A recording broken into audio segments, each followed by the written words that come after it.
Hey up everybody and welcome back. Right, well as you see, this is just the way we left it last week when I knocked off. So what we're going to do this week, since we've done the major modifications of the frame, is the last bit of fettling and to make the actual mounts up. So I'm going to do one more small piece of frame mod. As you can see, this is a bit close. You may also know there's more space here. I was fiddling it around looking at the chain run, because although we did all our measurements and checked and everything about the position of the engine across the frame to get the chain line right, we know we've got to do a little bit of machining to the rear hub, but we weren't far out. But we've also got to get the chain run correct, which is more a case of up and down movement of the engine to get the gearbox sprocket, the swinging arm pivot and the rear wheel spindle aligned so that the chain isn't catching on the swinging arm either at the top or the bottom. We'll go into all that shortly, but in order to do that, just at a quick look and measure, I found I had to drop the engine down a little bit. So this didn't give me much wiggle room here. So what I'm going to do is, this is the piece I cut off. There, by the way, is the oil filter. That's where the oil line bolts on normally, and there's a filter inside. So I'm going to weld that back on there. The beauty of sort of working in metal rather than wood. If you do cut too much off, you can always clag it back on. And then, as I'd mentioned earlier, I'm going to put a little bend in about here, just to bring it down.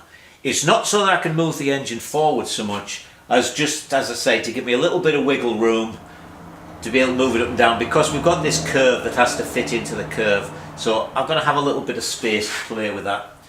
I think I'm almost right where I am now. We'll walk around the other side of the bike in a minute and you can see what I'm talking about. But just bending this a little will be fine. And the reason I'm putting this on is I don't want the triangle of the plate to be like that. I really want this to be somewhat central in the triangle. So I needn't have cut that piece off, but it looked as if I did the way I was going. Then we'll go from there, because obviously we're having to think on the hoof as that rear mounting, although it's in the right place, I can't get far enough back to it. So we're actually going to use the front mounting to be the datum for this. So let me get on and do this little bit here, and then we'll come back and I'll talk about why we've moved to the front, and I'll talk about chain run. Right, put that piece back in, put a bend in. I've actually sleeved that, which was nice, it held it together while I welded it. So as you can see, we've got a nice little gap here now, and then if I have my two bolts there on the engine plate, they'll be nicely in the centre to make that a nice triangle. I've got a little bit of space at the back as well, so I've got some to joggle with. As you see, we've got plenty of space at the top. I may even have to drop it a little bit more. This is now at about 28 degrees, which is actually more or less exactly what the Enfield is in standard trim. So we'll do a little bit more research and see if we've got to just move that around the engine a little to change the angle. So what I'm going to do next, because as I say, I think I might have to drop the engine a little more to get the chain run right so it doesn't catch on anything, because actually, oh well, let me show you. This is where the gearbox sprocket goes. So it's going to be a reasonable size, it's going to be about as big as that. We've got this big boss here, that's for mounting this side cover. So swinging arm's going to be in here, of course. What we're working at now is to make sure that when the swinging arm moves, we don't catch on things. So what I'm going to do is I'm going to put the swinging arm suspension unit on, put the wheel in, and just put the forks in as well with the front wheel. There's no bearings in, so it'll be a reasonably loose fit, but I'm going to be able to stand it, and then rather than offering the frame to the engine, I'm going to offer the engine up to the frame and see what's what. So let me get that started. I heard a funny noise outside this morning before I set off to the workshop, and when I looked out the window, this is what I saw: a flock of 50 wild turkeys just pecking about in the back garden, just where it goes up towards the woods. Now the first thing is that I made a complete balls up of one of the measurements when I was setting things right. Now, I did intend to look at the comments and check your name for this, but one chap mentioned that when I was measuring the B50 engine, I said centre to sprocket was 1 inch and 7/8, and it wasn't. It was 1 inch and 7/16. So I was what, almost half an inch out, 7/16 out in my measurement. So I thought, is that right? I looked at the video, and sure enough, you can see it's the mark I was measuring to isn't even reaching a half inch. So why in earth I said 1 7/8, I don't know. But then of course I rushed out and started looking. For a minute I thought things weren't going to fit. Thought I'd done all this work and the engine wasn't going to go in. But anyway, this mark here is the distance from the centre line of the frame, and therefore the wheels, to the chain on the XS650 engine. And as you can see, it just fits in. There's actually a little more space underneath, so we are all right. But for a moment there was, well, certainly as I was walking up from the house, there was cursing and swearing and God knows what else. So we're all right. If the worst comes to worst, I can move the engine over, say 1/4 of an inch. That's all it would take to give myself a little room, and that's not going to put things out of balance. You know, it's a big heavy engine. It's anyway. So that was that. Now, because things are going to be so close, and I'm going to pull you out a little bit here, I think. There you go. Now, because things are so close at this end, as you may remember, I decided I was going to start with the front engine mounting. We're going to do the back engine mounting because, as I say, it's fixed on the frame and it gives us a point to measure from. So because we're going to be dealing in relatively small amounts to get everything lined up, I don't want any slop.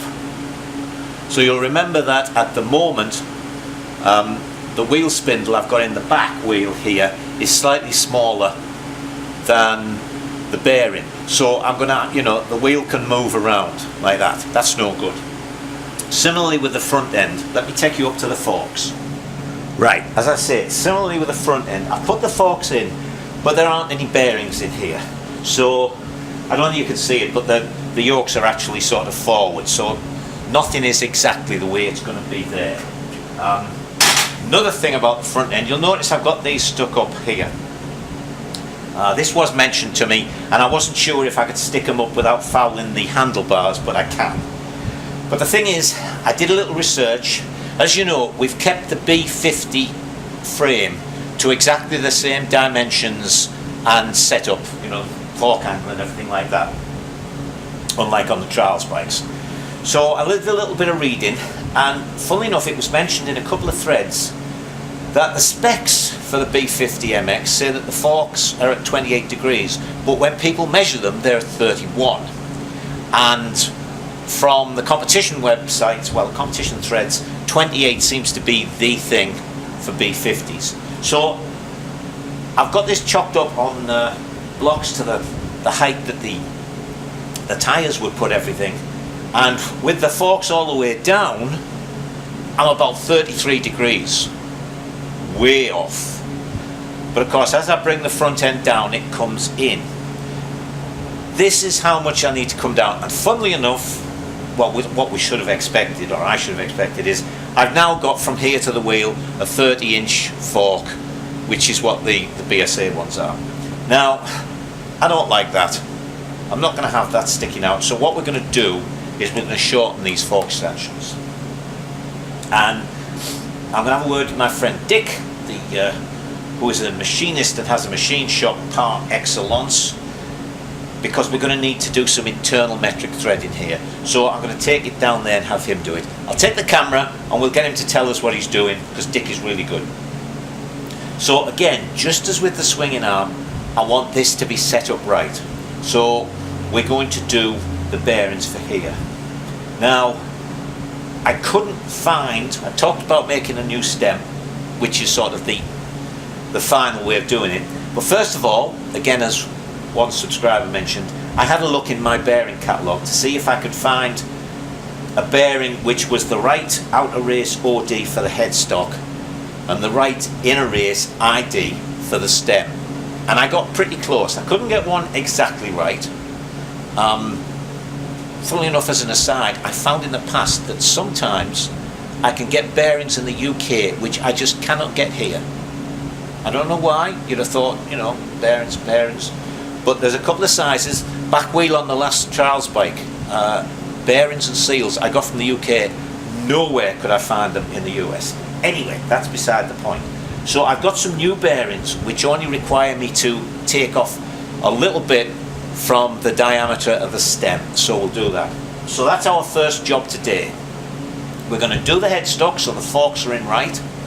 We're going to do the swinging arm so that the back wheel is in and held exactly right. So let's start with the swinging arm. Now the only thing we have to do with the swinging arm is open out here, because the wheel spindle for the BSA is 15 point something millimeters and the wheel spindle for the KDX wheel is 17. So we've got enough meat, we can bore that out. Well, we can ream it out anyway to get that to the right size. But as you'll see here, the KDX one is shorter than the BSA one. That's because when you think of most back wheels, you know, they're mounted in plate. And this is mounted in this great big wide thing. So if here there was just a plate, obviously it would be a lot narrower than that. So I was thinking of making a brand new one of these, but then I got thinking about it, and when I looked at this, you know, the ends are slightly splayed out. They don't make a nice cope. They squish them up to the size of this. And there's, on both sides, I can mill about 1/4 of an inch off there without interfering with the strength of this joint. So that being so, if I take 1/4 inch off each side, then this one will be long enough. You can see there, we're just, you know, we need the thickness of a nut, literally, to get it on. So 1/2 inch will be fine. So I'm going to set it up in the mill, get it in straight, and then we're going to take 1/4 inch off each side of that, and then we'll open this out to 17 millimeter. So let me go and set this up on the mill. Now I'll clamp down the swinging arm on a couple of V-blocks, and in order to make sure I've got it straight, I've bolted parallel to it and I'm running the test indicator along there. So that'll get me exactly at right angles to the wheel spindle. I had to put it on crosswise like this because when I put it on longwise I would have had to take it off and move it because I didn't have enough cross movement in the table. So it's set at 0 now. I've been fiddling with it. I'm moving it from the centre of this hole to the centre of that hole so that I'm swinging across the same distance.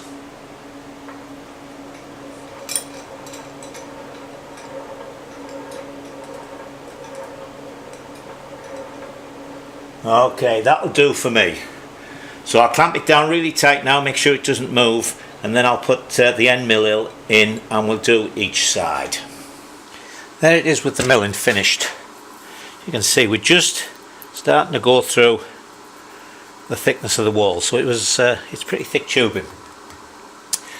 So I'll do a little repair on each of those. I'll just put a little piece in and bronze it slightly. We've still got lots of support here for the wheel spindle. Now I didn't have a 17 millimeter or even an imperial equivalent reamer, so I've had to drill it out. Now I didn't particularly want to do that because the reamer, having a very small leading edge, tends to follow a hole, whereas with a drill, because you've got such a slope on the head of it, you can put it in at an angle and before you know where you are, you're going the wrong way. But I just took it very steady and did it, and that goes in. So then let me focus you on the other side. Push this through. I thought, damn, but when I twisted it, it went in. Twisted a bit more. So I looked at the wheel spindle and it's got a little bend in it. So I'm going to take it over the press, put it on a couple of V-blocks, and then we'll take that very slight bend out, and then I'll do the other side. So here's the wheel spindle on a couple of V-blocks and chocked up so that the sort of Tommy bar thing in the end can swivel. Let's see what we've got in the middle. It's coming up.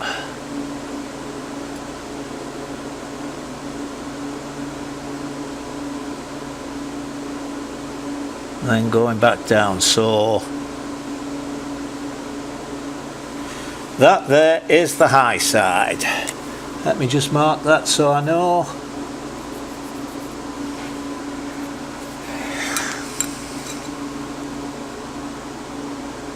That's the very low side. Let's have a look here. 0.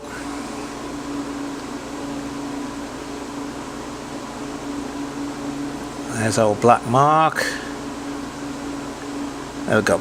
Okay, let me work on this and get it straight. Now we were 20 thou out before, maybe a bit more. Now it's catching on that thing. Now we're 2 or 3. So let me go and try that. I've drilled the other side out, so let's try it that way.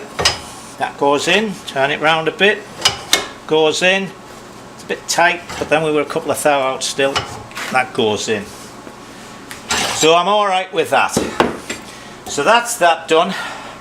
I'll do this little repair here on both sides. That's the swinging arm finished. So the next thing we're going to do is turn 100 thou off this. Well, 50 thou off the thickness of it. So how do we hold this? Well, what we're going to do is we're going to put it in the chuck that way, bore this to get it perfectly round and concentric, and then make what's the word, an arbor to go in there. Then we can put that end into the chuck holding the arbor, and we can put the live center into there, and it'll spin nicely, and then we can just turn it down. So let me get that set up. Now I've been turning down the stem, and there's inner going on a nice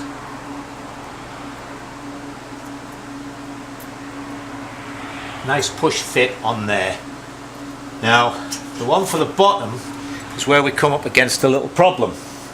If I'd have just been making a new stem, of course I could have turned it all to the dimensions I wanted, but because this is in here and we have things like these stops for the steering lock, and the fact that these come up further than there, I can't just keep going all the way along, so I've got to come at this from an angle. So what I'm going to do is, instead of using that tool, we are going to put in, where is it? I've just had hold of it there.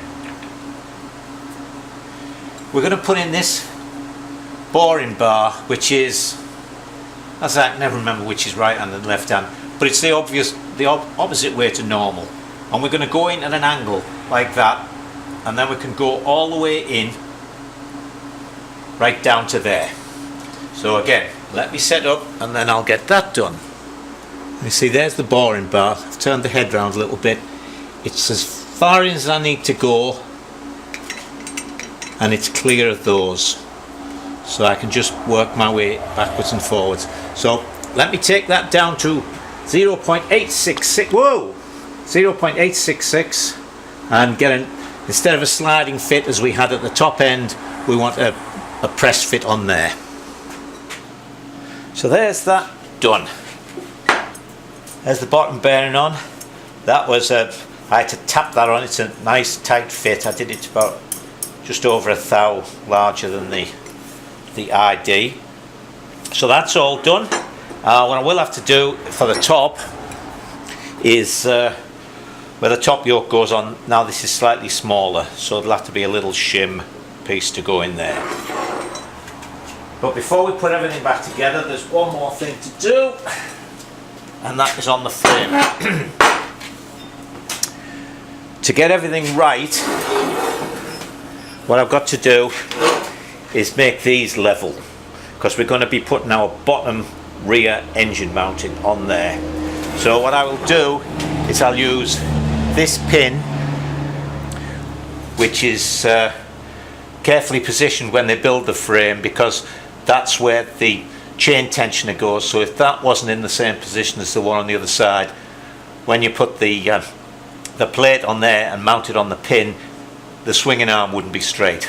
So I can measure down from there, put it exactly square, cut it on both sides, and I'll also cut this piece of plate to match the other side. So let me get on, mark this up and do the various cuts, and then we're close to being able to put all this back together and put the wheels in properly. So there we are, we've got our yokes in, and now there's no play because the bearings are in. I've cut the bottoms here, so that's all nice and level. And while I had the welder and stuff out, I put a piece in here to gusset that.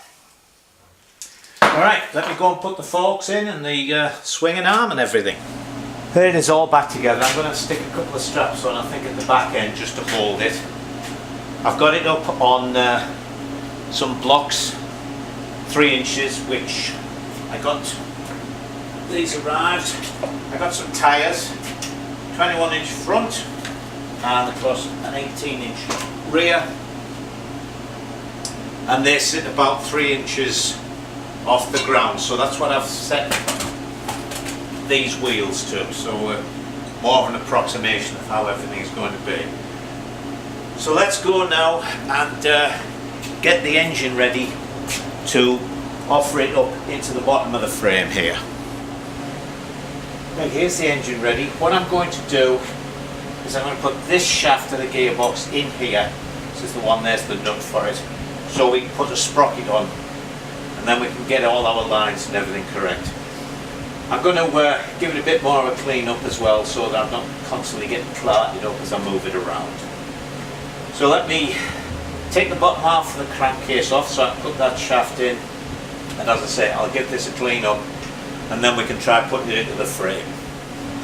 Now I've given the motor a bit of a de-gunk. Don't forget all this is going to be bead blasted when we're finished. And here you'll see I've noticed I've fouled it slightly. That's because here there was the actual area around the bolt hole was sort of just let into the alloy, as if there was a spacer to go on there, or a washer or whatever, but I wanted it completely flat. So when I've measured from here to here, it's 3 5/8, and that's exactly the same distance as the 2 mounting lugs on the back of the frame.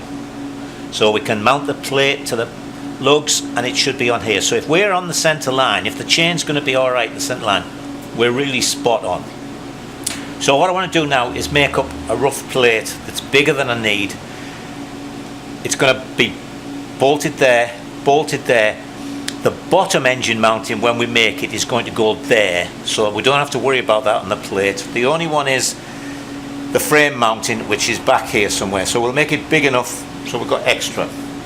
So we're going to start off with our usual bit of cardboard. Mark out a little bit for this rib here. Now I've measured from there to out here. It's 2 inches. So this point is there, that point out there is over here, so that's going to curve round like that. So our plate up here is going to be like that. Then it'll run along the back. Then here, that isn't quite as far in, it's only 1.5 inches. So there's 1.5 inches from our baseline.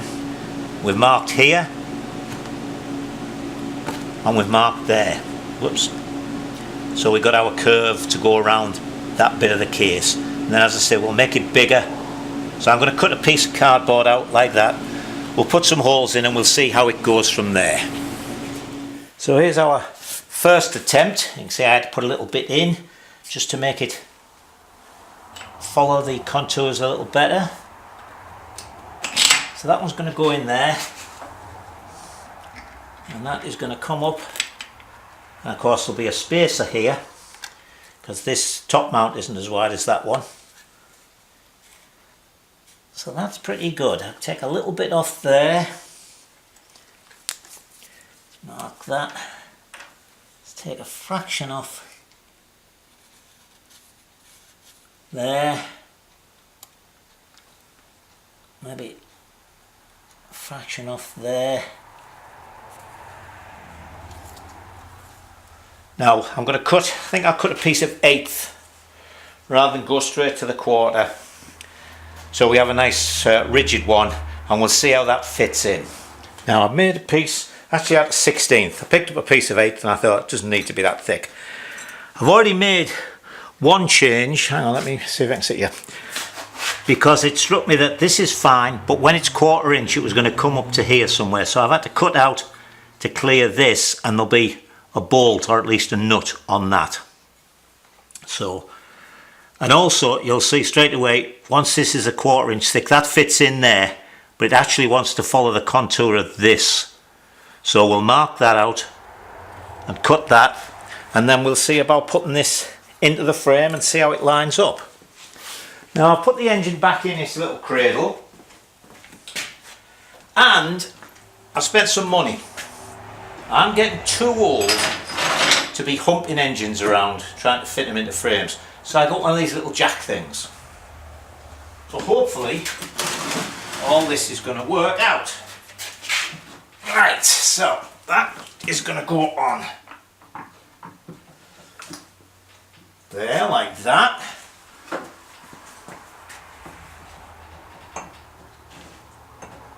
Get centered up. That is going to go in there, and then, isn't technology wonderful? Let me, it's got a thing with a Tommy bar, actually it's just a bolt, but let me get a socket for that. Foreign made, so it's probably metric. Bit big. What's that, 24? 23, 22 obviously. Do we have a 22? Do we have a 22? Do we have a 22? Yes. Okay, and that's a 1/2 inch drive.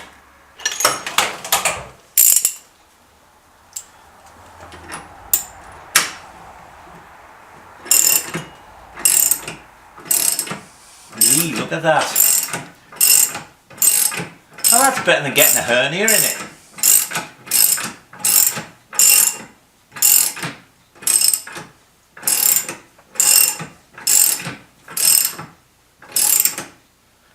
Now, oh, it even slides around.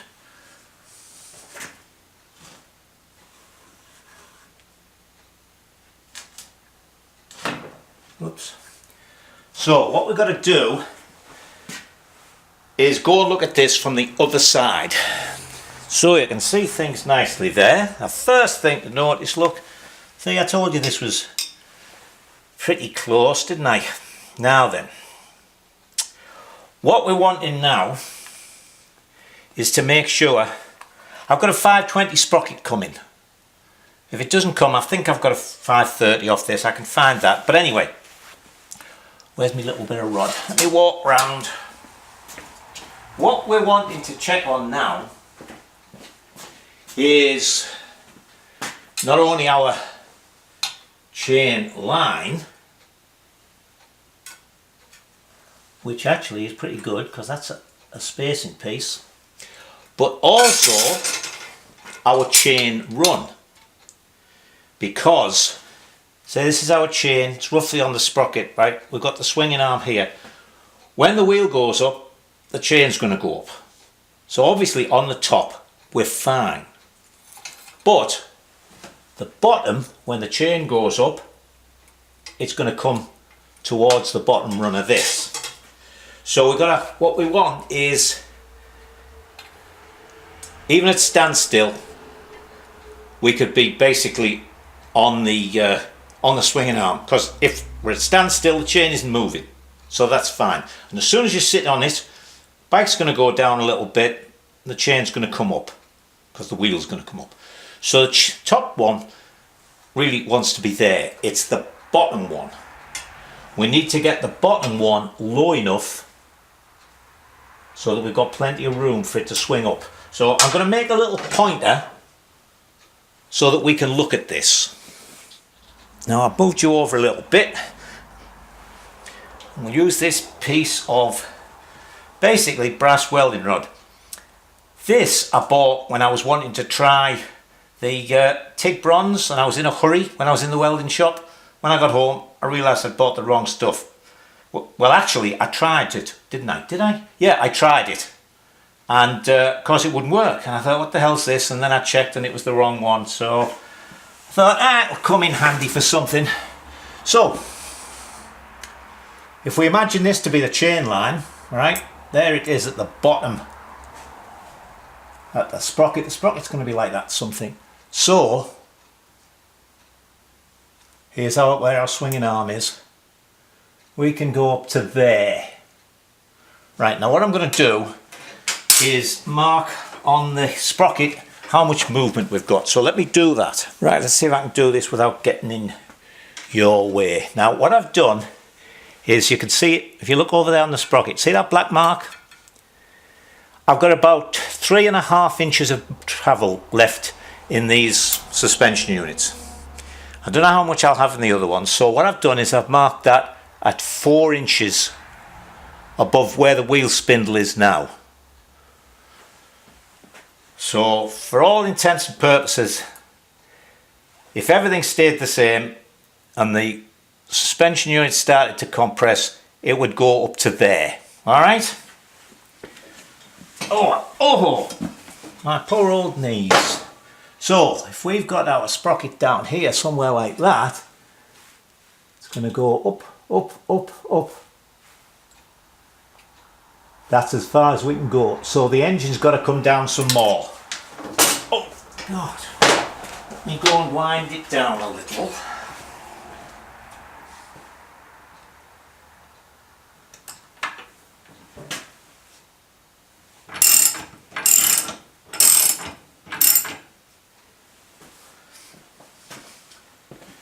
Alright.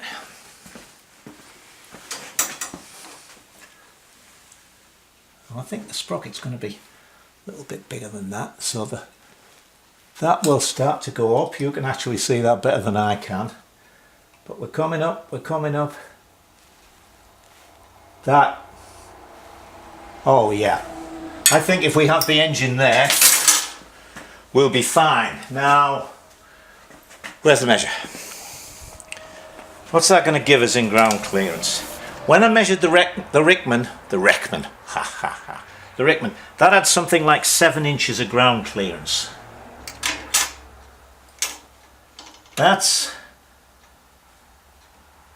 right to the bottom of the sump is 7.5.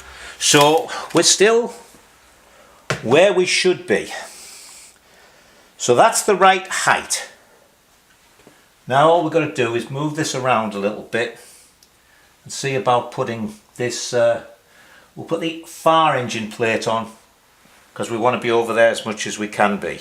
So let me grab the engine plate and we'll see about putting that on. Right, let's see what's going on. Now I've had to take just a little bit off the top corner there. This goes in. See, this might get to be a bit fiddly, but seems to go in. Right, now then, bolts. So we put the bolt in the bottom, like that, and from what I measured before, there was 1 inch. So fortunately I had some spaces with big enough holes through.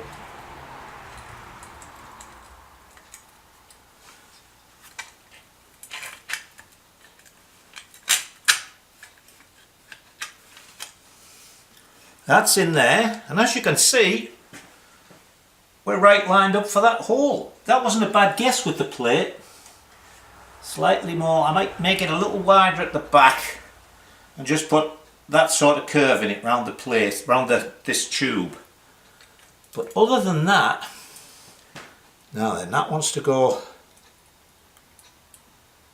whoop, that way like that.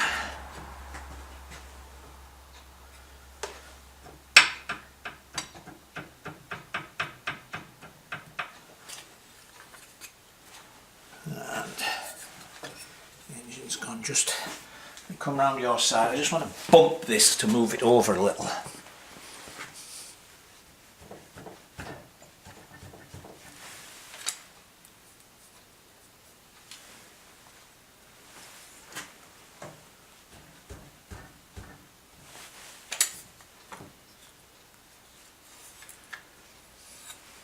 Now we're getting close. We're getting really close here. That's fiddling on. That's about in the centre there on this front tube, which I don't think you can see. But let's now pull you out. Oh, I've got the little red sign, so let's see if we can get it done before the battery goes flat. Oh, no, it's alright. I have a spare one in my pocket. So I've got this wheel about where I want it. Oh, will you look at that? It's right on the sprocket. It's going to be right on the sprocket, and there's enough space inside here to clear the chain. Well, from near heart attack the other day to that being fine. Hang on, let me pull you back even more. Well, I can't. But look up there. We've got, I can get my hand in there, so I've got plenty of room to make these brackets. We'll look a little bit better at this in a minute, but it looks to me as if we've got plenty of angle for the chain to run in without catching on anything. Hey, it's looking good, people. Right, here's a quick look at it from this side. I popped the tank on as well so I could make sure that nothing fouled at the top. The very rear engine mounting, it fits inside the tunnel, but I don't know whether I'll have enough space there to get the plates on, so I'll have to look at that. But I knew it fit in, I knew it. So there it is. Everything fits in, chain's going. So all we're going to do now is start cutting plates in 1/4 inch. But I'm not sure whether I'll get back out in the workshop this week, so this might be it for the week. If it is, you go off and enjoy yourselves. If it isn't, then just hold on and enjoy yourselves a little bit later.